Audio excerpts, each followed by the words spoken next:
What's up, YouTubers?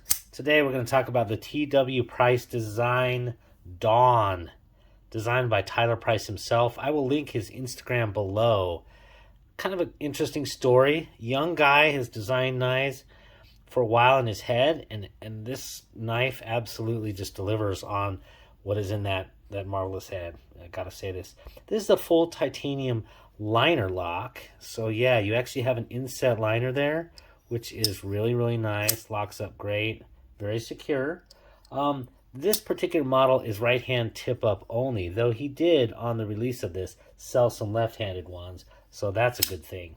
This knife has a 3.27-inch blade, as I measured it, of M390 Super Steel, woo-woo, and I weighed it in at 3.6 ounces, and it priced, I should say, at $300. More will be coming. I'm just absolutely positive. This isn't like this is going to come and go. This is a really, really good knife. Let's give some comparisons or alternatives to this knife. The first one I thought of is thinking about full ties. You can have to deck this out yourself, but kind of just thinking about that blade, thin and slicey. A full titanium Benchmade bug out definitely is in that range, and it's going to definitely, the bug out's actually going to price a little bit less when you kind of add everything together. And this is the 20 CV steel for the blade on that one. And then also, I think a Hogue Deca. This particular one has the original aluminum scales, but it does have, in fact, the Magna Cut steel. So, there's some competitive options here in the USA for this particular knife. But I do think that those are definitely some considerations there for alternatives. But for me, those being bar locks, the one that I really thought of is, and this is it. It's the Brian Nadeau, or aka Sharp by Designs, the Mini Tempest. Mini, I know. It has a slightly longer blades, just ever so slightly longer handle, but they're very similar. The Mini Tempest, let's just go ahead and, I have it as the greatest front flipper ever because it just is so smooth and fluid. But you know what? That was one of the first things I tried on this knife, and I said, oh yeah, this front flipper is absolutely beautiful. So this is really a comparison knife right here. I don't know if these are still for sale. They actually may be, but you can certainly find them on the secondary market. So I do think that that's going to be a comparison alternative. That one I think was $375. This particular knife, again, was $300. So a little bit less. That one was made by Riot. This one's made by Best Tech in China. Excuse me. It's a compelling consideration. I'll just put it that way. Let's jump right into the pros of this knife. The milling of the titanium is absolutely beautiful. Let me close this up. Gorgeous. This provides not only texturing, for functionality, but it's just really, really beautiful with those mill lines across there. Love it. It's pocketed on the inside. If you take a look there, hopefully you get some good light. Never know on those, but yeah, it's pocketed to kind of reduce the weight relief. I like that.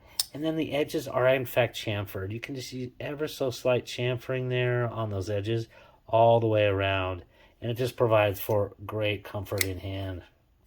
Yeah, really, really, really like that. It is in fact contoured. We'll see if that shows up. May or may not. It's a very gentle contouring, but you can definitely feel it in hand. Medium large hands, fits really nice. I get all 4 fingers, no problems.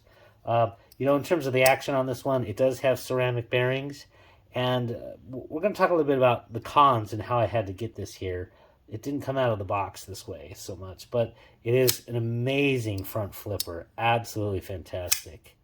The fuller here, you're going to notice this nice fuller.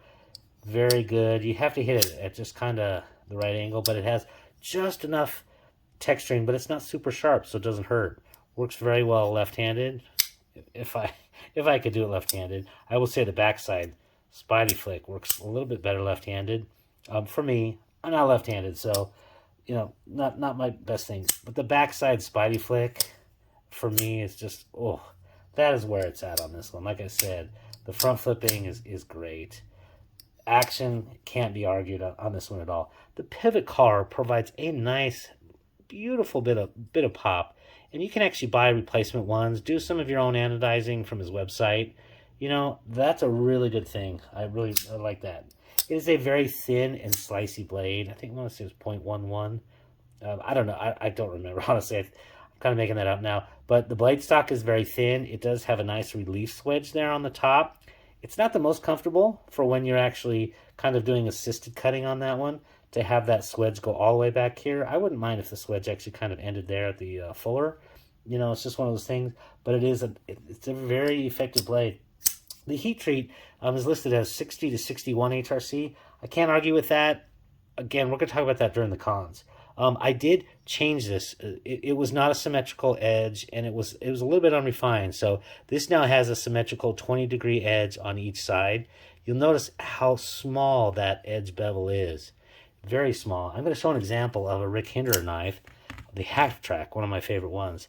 If you take a look at, this is a 20-degree angle, and because it's such the thick blade stock, you end up with a very tall bevel there. Let's put the two together now, and you'll get a chance to see.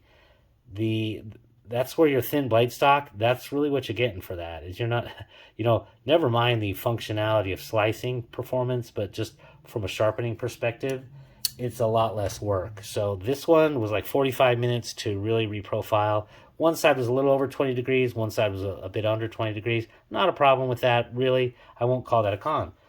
It's just, I deal with that with Spider Code 9s all the time.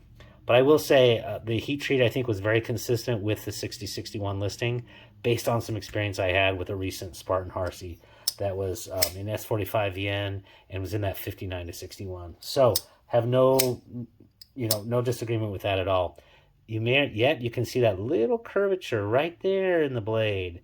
That little curvature right there is a detent ball ramp. And what that does is after you release the lock, it provides for very seamless and smooth retraction. And I super appreciate that.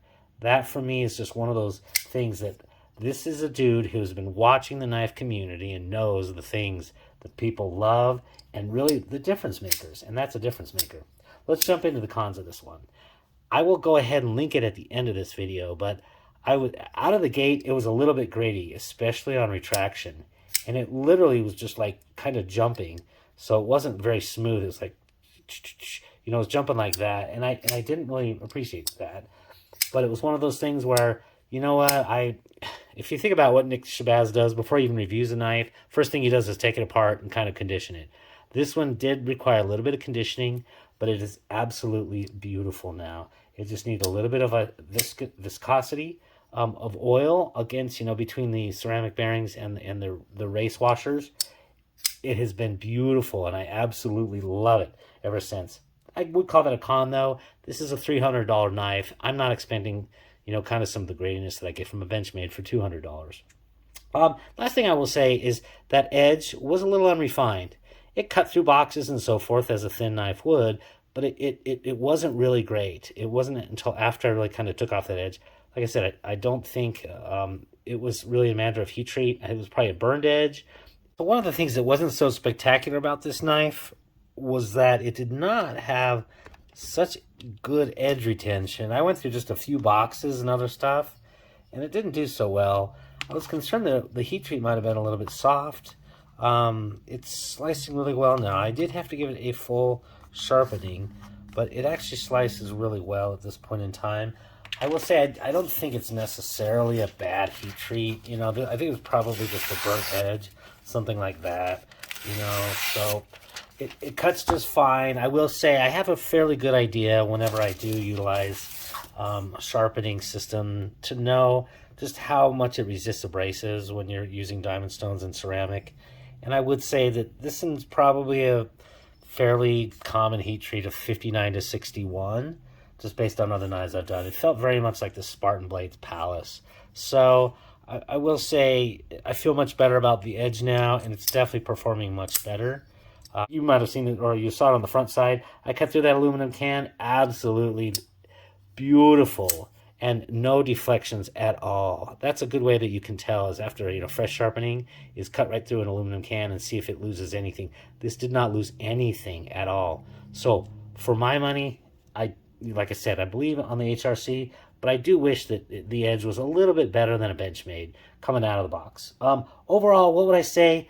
I would say this is a very fair value for a full titanium knife that really has just a lot of design cues that the knife community, especially the EDC community, you know, for carry and everything. The fact that he does offer opportunities for left-handers, gotta appreciate that. So yeah, I definitely see the TW Price Design Dawn as an absolute champion of EDC. Hope this was of use. If it was, like and subscribe, and take care. One of my other moans about this knife, and it's not always, it's like 1 in every 10 returns. It just doesn't return very smoothly. I don't necessarily expect it to be dropped shut. I don't necessarily like that. It does drop fairly well shut.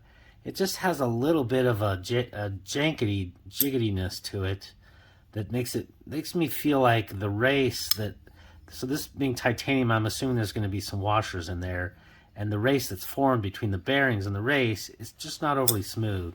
So what would normally help that is going to be a little bit of higher viscosity oil. So I'm going to put some high viscosity KPL in there, and we'll see if it just kind of smooths that out.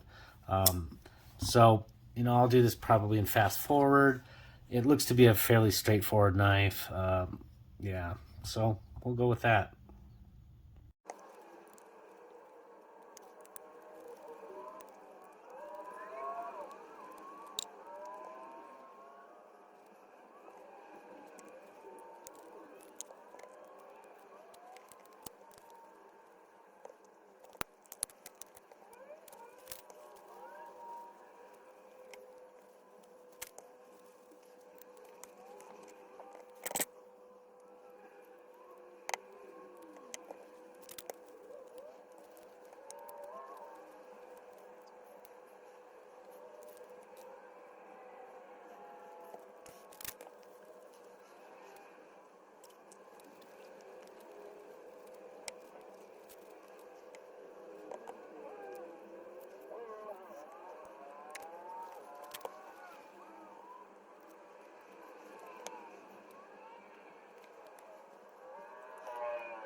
Okay, I can say after a little bit of maintenance, the thing is way better.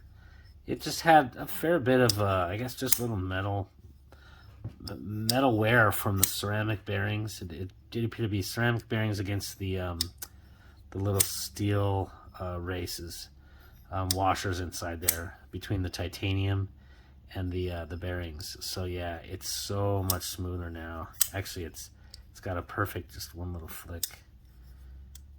And I have the pivot pretty tight. So yeah, every so often a knife just needs that. Yeah, now I can review this sucker properly.